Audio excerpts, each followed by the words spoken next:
I realized something recently after years of hosting parties, opening my doors and setting the table. Hosting isn't hard because of the decorations, the planning, the food, or the playlist. It's hard because sometimes we forget. We forget about kindness, consideration, and treating others like we want to be treated. I noticed this standing in my kitchen once, looking at a mountain of leftover one year and not having enough to go around the next. I also noticed it in the silence of a vague text and in the chaos of a late arrival. So today I want to talk about hosting, not from an etiquette book or not as an expert, but from the struggles of my own hosting chaos. I want to talk about the invitation, the timing, the theme, and the energy we bring into someone else's space. Because the small things matter more than we think. And maybe 2026 might be the year we bring consideration back to the table. Before I even get into invitations, timing, and all the logistics, let me tell you why this topic actually matters to me. 2 years ago, we hosted a Halloween costume party. And when I say we planned this party, I mean we planned it. We were talking about it for weeks. We made lists, decorations, themes, menu. We had brainstorming sessions. We checked everything over and over again. I was checking the weather and preparing like a pro. I guess I wanted everything to be perfect. My husband, God bless him, went all out. He built an actual pirate ship in the front yard out of pallets. Let me tell you, that was hard work. We had skeletons hanging out of barrels. The front yard looked amazing. The backyard also looked great. Everything was finally lined up exactly how it was supposed to be. Now, if you know me, you know my hosting philosophy. I like everything ready before guests walk in. The food, the desserts, the music, all of it. Why, you ask? Because I want to be present. I want to be able to hand my guest a glass of wine or a drink the moment they walk in. I want to chit-chat. I want to make them feel welcome and seen.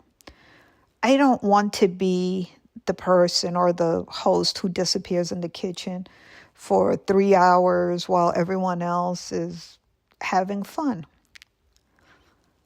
But for some reason that day, we decided the food needs to be hot and fresh.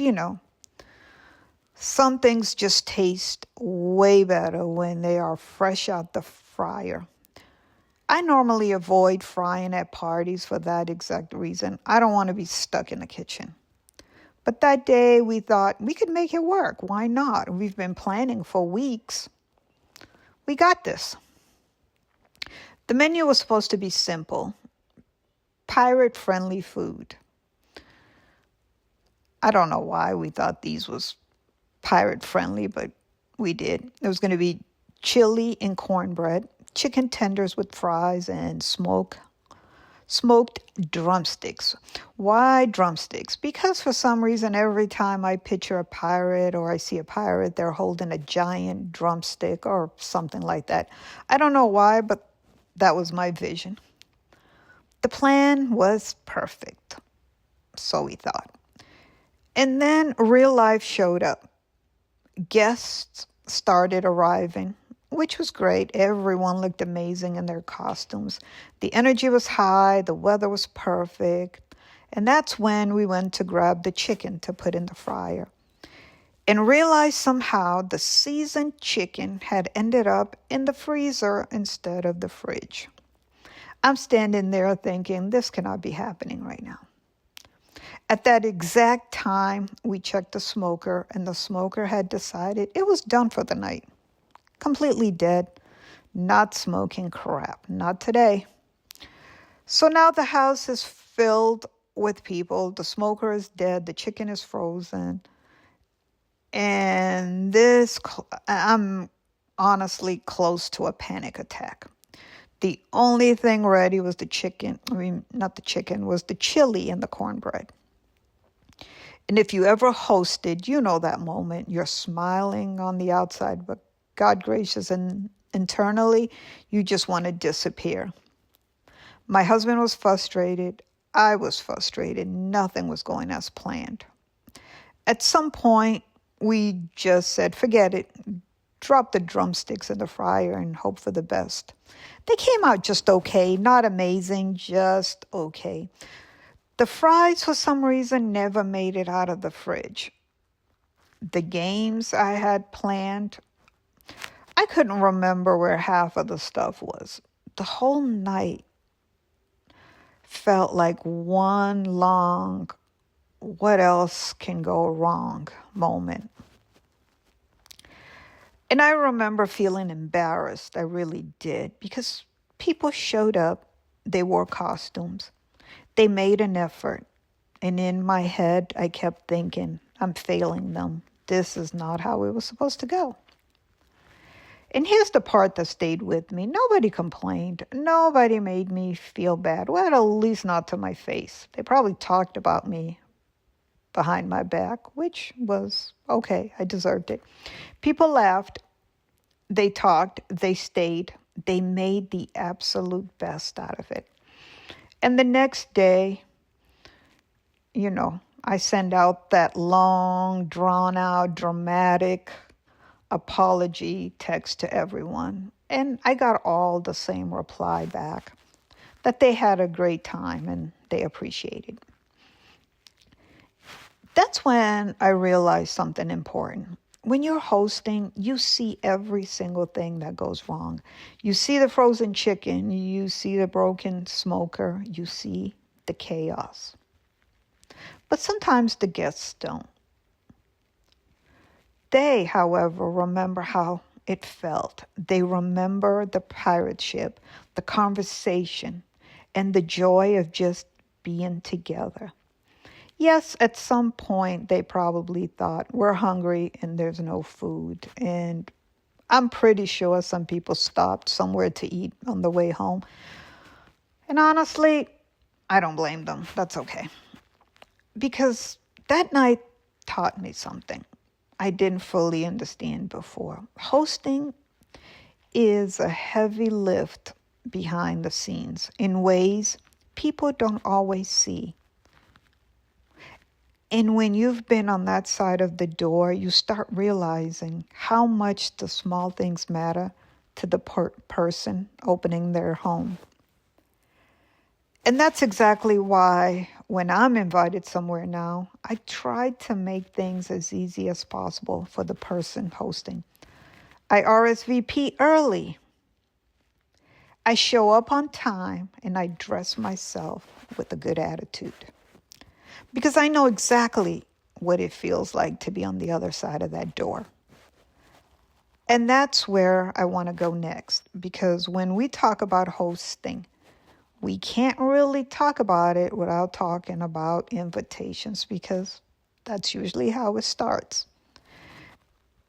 And what that actually means. An invitation sounds pretty simple, right? It's an invitation. You get one, you decide, do I go or not? Or am I available? Somebody invites you, you either go or you don't. Easy. Except somehow in this age of technology, it's not that simple anymore. Now you send out an invitation and you get back a thumbs up or thanks for the invitation. And listen, that's polite. I appreciate the politeness. I really, really do. But it doesn't actually tell me anything. Sometimes I'm reading and I say to myself, what the hell does that mean? And honestly, when I get a thumbs up, if I'm not wearing my glasses, which most of the time I'm not, sometimes it just looks like you're giving me the middle finger. And some days I'd actually prefer the middle finger because at least then you're being clear about your intentions. I can work with a no. I just don't know what to do with a maybe. On a serious note, though, a thank you or the dreaded thumbs up doesn't answer the real questions. Do I buy 8 pieces of chicken or do I buy 3? Do I prepare for 8 or do I prepare for 3? I don't know. Nobody can shop for thumbs up. I've tried, believe me. It doesn't work. I've attempted to go to the grocery store thinking, okay, I need enough food for 5 thumbs up and 3 thanks for the invitations. And to be honest, it makes you look a little crazy because you cannot plan for just a maybe. Now, my personal rule of thumb is simple. When I get an invitation, if I'm available the day of the event, I reply yes. And if something else comes up later, I get another invitation, I still go with the person who invited me first. Why? Why? Because to me, that's only fair. Somebody already planned with me in mind. And it's not fair if I get something better to say, well, I'm not showing up. Oh, well. I know not everyone sees it that way, and that's okay. But after years of hosting, I've learned that a clear yes or no is one of the kindest things you can give a person, not because the host needs control, but because it helps them plan. It helps them breathe, and it helps them in other ways, such as it shows that you respect their time and their effort and their resources. And honestly, I've made peace with it now. If I send out an invitation and I don't get a clear answer, honestly, I just assume you're not coming. No hard feelings. No more chasing people down or follow-up messages. Because at some point you have to protect your peace and your grocery bill. And we all know how expensive things are getting. If at the end of the day that means I only end up with 5 people showing up, perfect. 5 people plus me and my husband and Jesus, who is always invited, makes 8. That sounds like a damn good old time to me. Because invitations really aren't about numbers anyway. They're about intention. When someone invites you into their home, into a moment they're creating, the kindest thing you can give them isn't perfection, it's clarity. And once people do say yes to the invitation, that's when the next part starts to matter. Showing up and how you show up when you get there. That also matters. This is where the theme comes in. The theme that was included in the invitation. Now, I know the word theme makes some people nervous. Some people hear a theme and immediately think they have to go out and buy something expensive or dress like they're headed to a professional costume contest. That's not what I mean at all. A theme is not about perfection. It's about taking part. When someone hosting creates a theme, they're not trying to make your life harder. They're trying to create a feeling. They're trying to make the night feel different from just any other ordinary Saturday night. They're saying, let's all step into this moment together and create something special. A theme also, for me, makes the event a little better. It makes it fun. Sometimes laughing at somebody that shows up in an awesome costume makes the night just a little better. And as someone who hosts, I can tell you when someone makes even a small effort, I notice it and I appreciate it more than people think or realize. I love the people who go out of their way to try. It just makes my day.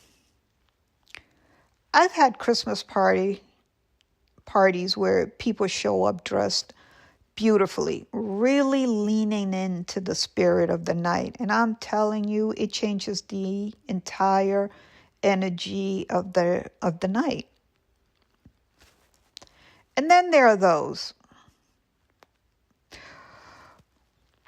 who walk in looking like they just remembered the party while picking up milk at Dollar General, like, oh shit, that party I RSVP'd to is tonight. Let me run real quick over there. And listen, that's fine. Life happens. Sometimes things don't go as planned. Not everyone has the perfect outfit or the time to go buy something new. I completely understand that. But effort shows. Even small effort shows. If the invitation says Christmas best, that doesn't mean sequins and 5-inch heels. Although, if that's your vibe, hell, I welcome it. Bring it. That will even be better. But it just means try a little. Meet the moment halfway. Because when you do that, you're helping creating the atmosphere instead of standing outside of it. You become part of the party instead of just attending. And the truth is, themes makes for a good memory. Years from now, nobody's going to remember exactly what appetizers were on the table, but they will remember how the night felt. They'll remember the laughter, the pictures, the feeling that everyone in that room belonged in that same story for a few hours. And that's what a theme really is. It's not about the clothes. It's not about the costume. It's about the connection. And once people finally show up ready to be part of that moment, that's when timing and energy really starts to matter. Because after you reply yes, and you're in the proper attire, how you arrive matters. I'll say it again, because how you arrive matters just as much as whether you arrive at all. Life happens. Traffic happens. Kids happens. Nobody expects perfection. Being a few minutes late is normal. But being an hour or two late, to me, is intentional, because we all can plan ahead. We all know the people that I'm talking about, the ones who show up late every single time, not because of an emergency or because something happened. It's just how they move. And to me, that's being inconsiderate. And when you're when you're hosting, timing matters more than people realize. Food is timed. The flow of the evening is timed. You're trying to create an environment that feels welcoming, not chaotic.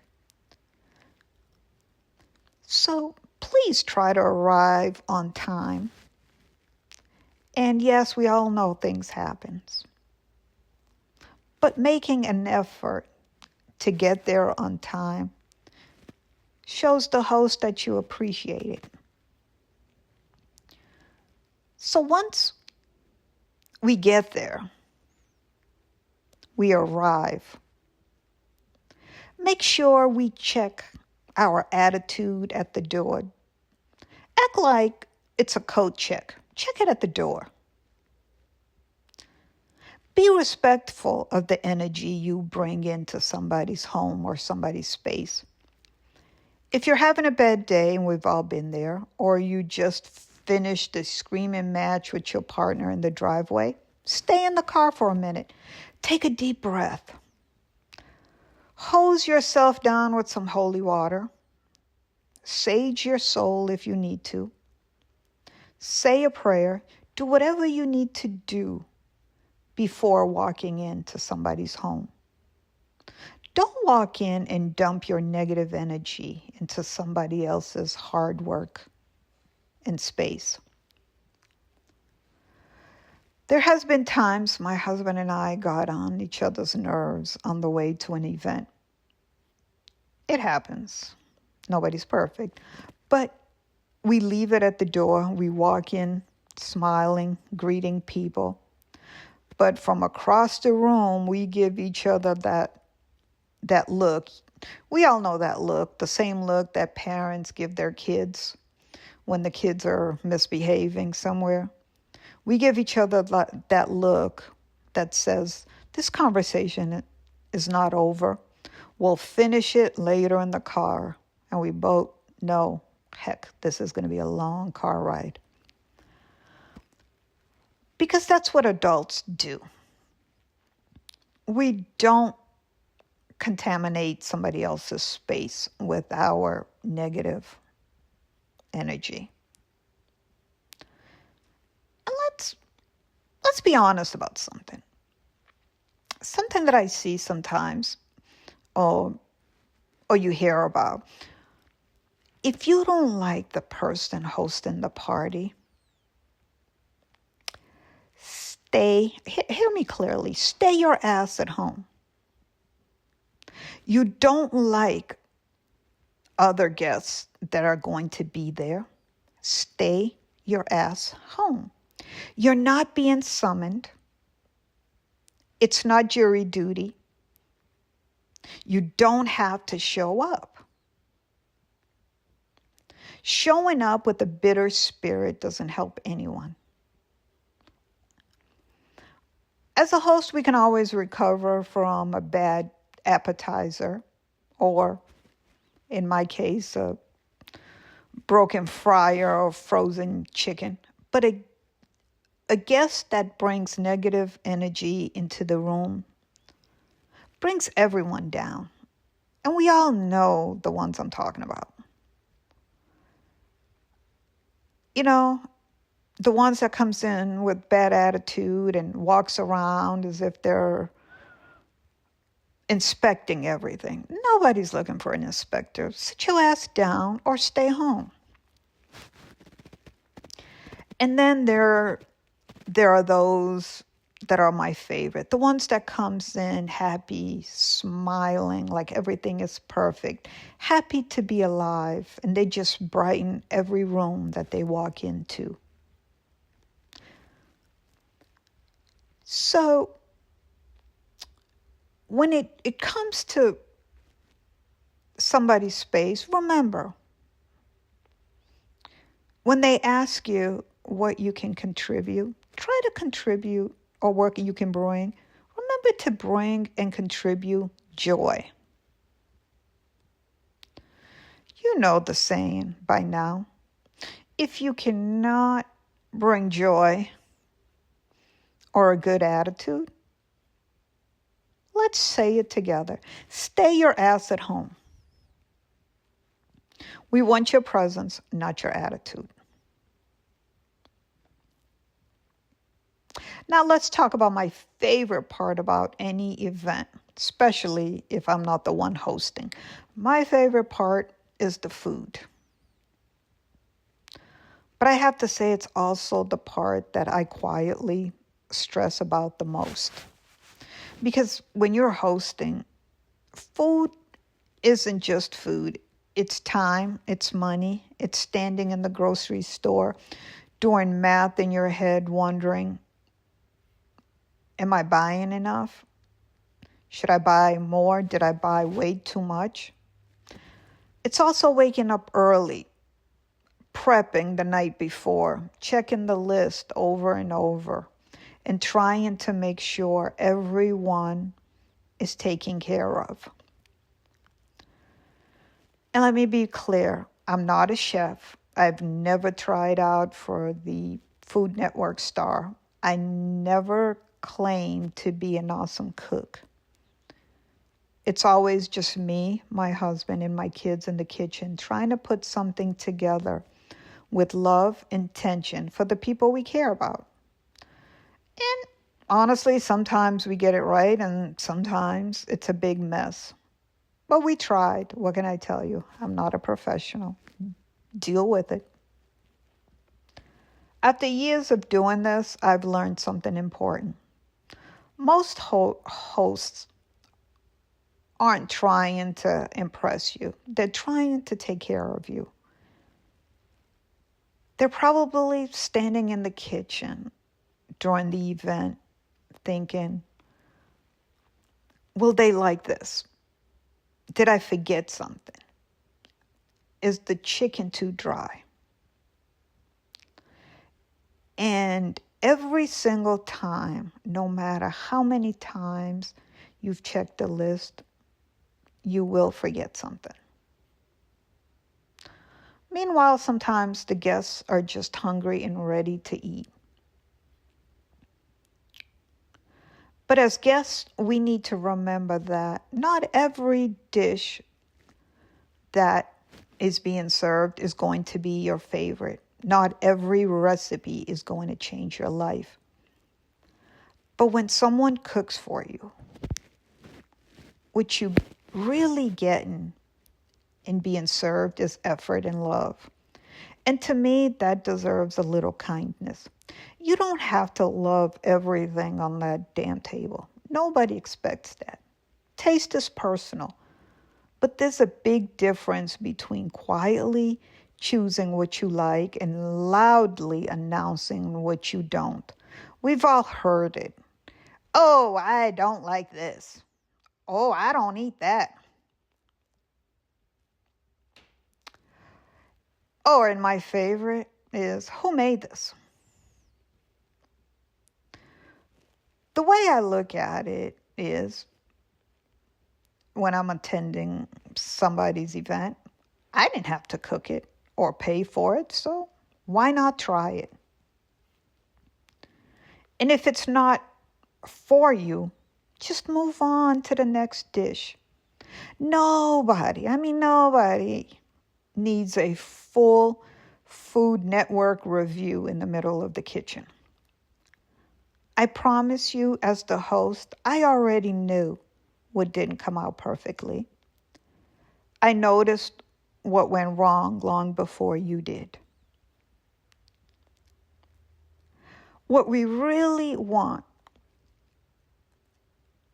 when we're hosting isn't compliments. We don't want you to tell us, oh, this is good, the food is delicious, especially when it's not.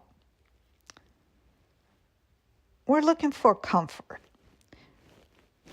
Comfort looks like or sounds like people eating and laughing. It's someone that goes back for seconds. It's that moment when people are standing around the kitchen island just talking. And that's the moment, well, especially for me, that's the moment I can finally breathe and think, okay, this might have actually worked. I think I pulled it off. Some of the best parties I've ever been to weren't the ones with the fanciest food. They were the ones where people stayed 2 hours longer than they planned because the conversation was good and nobody wanted the night to end. And when you step back and look at it, you look at the invitation, the theme, the timing, the energy, and the food. none of it really matters. It's all about consideration and kindness. Before we end, I want to say this. This conversation isn't just about big parties or events. It's not just about invitation, themes, or timing, or anything else that I talked about. It's about every moment someone decides to open their home to other people. It's about the mother planning Thanksgiving dinner, hoping everything comes out great. It's about the grandmother cooking a recipe she's made for years, just wanting everyone around the table again. It's about the friend who cleans her house, cooks a great meal, lights a candle, sets the table, and quietly invites you over for dinner. Hosting in any form is an act of love and caring. And sometimes the greatest thing we can give back isn't perfection, it's acknowledgement. It's looking at the person who opened their door and saying, without even using words, I see you, I see the effort, and I'm here to meet you halfway.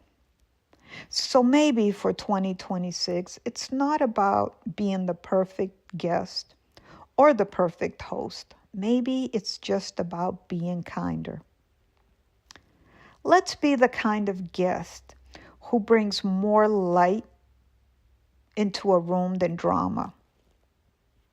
Let's be the kind of host who protects our peace, but keeps our hearts and our doors open. Because at the end of the day, we aren't just hosting parties, we're building memories.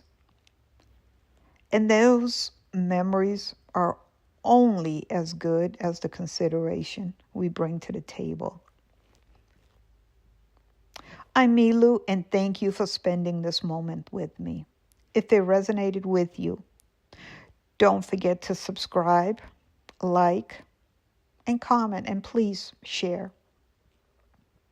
And also tell me in the comments, what's an area